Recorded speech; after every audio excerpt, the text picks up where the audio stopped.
I think they just need a couple more weeks, perhaps, just to get their bodies right. To be honest, I'm not too sure exactly the time frame, but I know that they've certainly made a lot of development from when they first did their injuries. So Taz, I think, well, he's been doing a lot of the training, and Alan's been increasing his training as well throughout the weeks. And the injury isn't as bad as what we initially thought it was. So I think it's just, very short term. No, actually he's been running a bit over the last few weeks, but not out here. So it's pretty good for him to get out from running on a treadmill and just get a feel for it again. So it's certainly lifted the spirits of the boys, and he's been fantastic. Even though he's probably not going to, well, he's definitely not going to get back this year. His leadership and the way that he's been able to support the team off the field has been outstanding.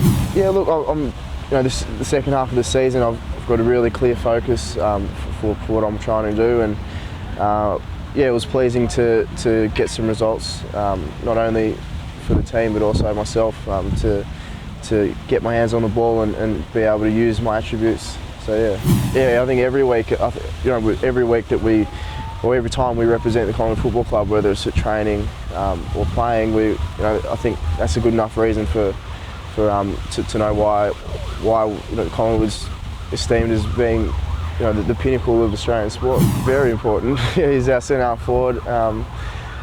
Is the best contested marker in the league, and has been for the last few years. So he's a very important player. Well, I'm out of contract too, and perhaps I'm in the same boat. Like I don't want to rush into decisions also. So I can understand where he's coming from. I didn't really look too deep into the comments. I didn't even know about them until I was informed by media people. So that sort of stuff doesn't really interest me at this stage, particularly a day before a game. But if the person that you'd probably be best to speak to would be Jeff Walsh. I haven't started any talks at the moment, but I want to play for Collingwood for the rest of my career. I know that will be at a price. There's players that could go to elsewhere, make a move, and most players make a move to gain more money, and I know that could be the case if I was to make a move, but I want to spend my whole life my whole football career at Collingwood, and I plan to do so.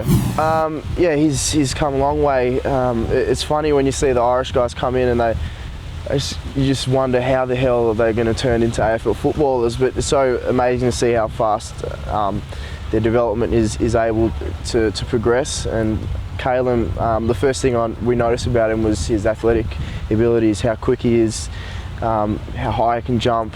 He's got this explosive pace that I haven't seen any. I've had the pleasure of playing on players like Cyril Rioli, players that have real explosive speed, and I'd say Caelan's another level, up from that. So it's really exciting to see. He's put in a lot of work, a lot of sacrifice, moving across, from the other side of the world to play professional sport, and it's great for him to get an opportunity. And I'm really looking forward to seeing what he can do, because the sky's the limit for him. Yeah, look, Freo, they've got a lot of talent that they have had so for quite a number of years, and Ross Lyon has got them playing a really defensive type of style of football, which is proven to win games at the G. Not only the win that they've had, but Ross Lyon's past as well.